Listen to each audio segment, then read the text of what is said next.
तरह से उन्होंने खुद को मेंटेन रखा हुआ है, जिस तरह से माशाल्लाह से वो बिल्कुल फिट है। तो आज हम उनसे जानेंगे कि उनकी सेहत का राज क्या है और कैसे फिट रहा जा सकता है, क्या खाना चाहिए, क्या ये जो क्रैश डाइटिंग है, इंटरमिटेंट फास्टिंग है, इस तरह के वर्ड्स इतने मुश्किल भारी भरकम जो हम सुनते हैं क्या इनके कोई फवाइद भी हैं या बस गल्ला ही बनियां ने? सबसे पहले तो जो बेसिक रूल होता है आपकी डाइट का वो तो ये कि बैलेंस डाइट होनी चाहिए। ओके, ठीक है। क्रैश डाइटिंग में ये होता है कि हम लोग अपना मेजर पोर्शन ऑफ कार्ब्स या प्रोटीन्स या फैट्स को जो है वो मेनली एक्सक्लूड कर देते हैं यूजुअली, जो कि ऑब्वियसली आपकी हेल्थ के लिए डिस्ट्रक्टिव होता है। अगर आप अपनी मेजर मील के अंदर से कोई ऐसा पोर्शन एक्सक्लूड कर देते हैं जो कि आपके लिए बेसिक रिक्वायरमेंट है आपकी हेल्थ के लिए, जैसे अगर कार्ब्स हैं, ऑल्दो कार्ब्स जो हैं वो अगर आप एक लिमिट से एक्ससीड कर देते हैं, अगर उसको ज़्यादा ले लेते हैं तो वो आपके लिए फैटनिंग हो सकते हैं, लेकिन ये आपके लिए गैर ज़रूरी नहीं है। बट लोग क्या करते हैं कि लोग बिल्कुल अपनी डाइट में से कार्ब्स को एक्सक्लूड कर देते हैं। लोग कहते हैं कि हमने कार्ब्स बिल्कुल नहीं लेने क्योंकि हमारा वेट गेन हो रहा है, अगर हमारा वेट गेन होगा तो हम लोग फिट नहीं रह सकेंगे, जबकि ऐसा नहीं है। आपके लिए कार्ब्स भी ज़रूरी हैं, आपके लिए फैट्स भी ज़रूरी हैं, आपके लिए प्रोटीन्स भी ज़रूरी हैं, लेकिन एक सर्टन अमाउंट में।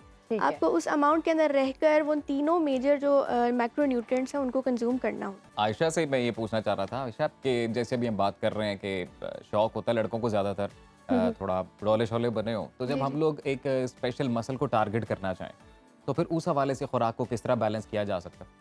अच्छा, स्पेशल मसल को हम ऐसा जिस तरह टारगेट नहीं कर सकते। जब आप ओवरऑल अपनी डाइट को बैलेंस करते हैं, आपकी डाइट के अंदर प्रोटीन की जो अमाउंट है वो बहुत ज़्यादा होती है। प्रोटीन में दालें आ जाती हैं, इसके अलावा आप चने ले सकते हैं। प्रोटीन अमाउंट ज़्यादा होनी चाहिए? जी, ज़्यादा होनी चाहिए। अगर आप अपने मसल मास का बिल्डअप करना चाहते हैं, मसल स्ट्रेंथन करना चाहते हैं, तो उसके लिए प्रोटीन जो है उसकी अमाउंट थोड़ी ज़्यादा करनी पड़ती है। और जो आप कैलोरीज ले रहे होते हैं उसकी अमाउंट को भी थोड़ा सा ज़्यादा करना पड़ता है, क्योंकि ऑब्वियसली आपने अपना मसल मास बिल्डअप करना है तो कैलोरीज की इनटेक भी बढ़ानी पड़ती है। तो उसके लिए ये होता है कि अगर आप बैलेंस्ड वे में अपनी डाइट को लेके जाते हैं, प्रोटीन की अमाउंट लेते हैं, तो वो ओवरऑल आपकी बॉडी के जितने मसल्स हैं उन सब पे जो है वो उसका इफेक्ट होता है। हम उसको स्पेसिफिक नहीं कह सकते कि आप ये वाला जो है वो डाइट फॉलो करें या ये प्रोटीन लें तो आपके जो है वो ट्राइसेप्स पे हैं वो बहुत स्ट्रेंथन हो जाएंगे या बाइसेप्स हो जाएंगे। कि वो प्रॉपर मेजर करते हैं लाइक वेट मशीन के साथ। जी जी, तो वो इस तरह मेजर करके आपको इतनी डिटेल्स में जाना पड़ता है या आप एक जनरल आइडिया रख के कोई ले सकते हैं पोर्शन?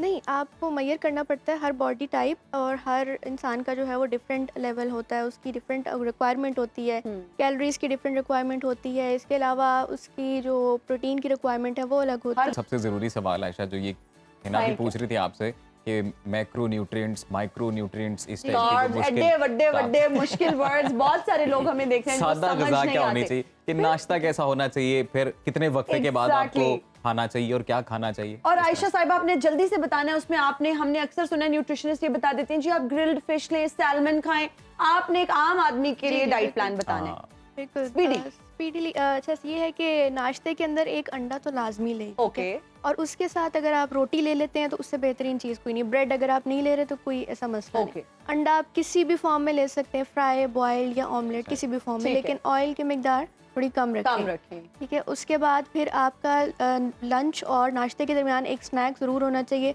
जिसमें आप कोई भी आसानी से अवेलेबल जो आपको फल है वो आप लाजमी लें। ठीक है। 1 से 2 फल आप लाजमी लें। कितने घंटे बाद नाश्ते के? तकरीबन 1 से 2 घंटे के बाद, क्योंकि आपके नाश्ते और आपके लंच के दरमियान सिर्फ 3 घंटे या मैक्सिमम 3.5 घंटे का डिफरेंस होना चाहिए, क्योंकि उससे ज़्यादा डिफरेंस रखेंगे तो फिर स्टार्वेशन में आप जा सकते हैं।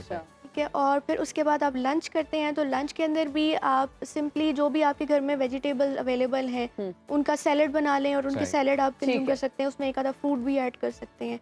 और उसके अलावा आप दही का इस्तेमाल कर सकते हैं। दही भी घर में आप इजीली बना सकते हैं। ठीक है। तो वो आप मतलब रोटी स्किप कर दें दिन को? रोटी भी आप खा सकते हैं, लेकिन अगर आप थोड़ा सा वेट लूज करना चाह रहे हैं और आप चाह रहे हैं तो आप स्किप कर दें बेशक। लेकिन तो आज हमने अपने नाज़रीन को मुतवाज़न ग़िज़ा और बैलेंस एक्सरसाइज भी बताई है कि घर पे आप किस तरह से डिनर और लंच के दरमियान में भी स्नैक होना चाहिए। ठीक है, छोटा सा एक स्नैक हो, और फिर डिनर में आप रोटी या चावल कोई भी चीज़, डिनर में रोटी चावल, सादा ग़िज़ा बता दी और सादा एक्सरसाइज भी बता दी। ये घर पे आप ट्राई करें और आप तंदुरुस्त रहेंगे।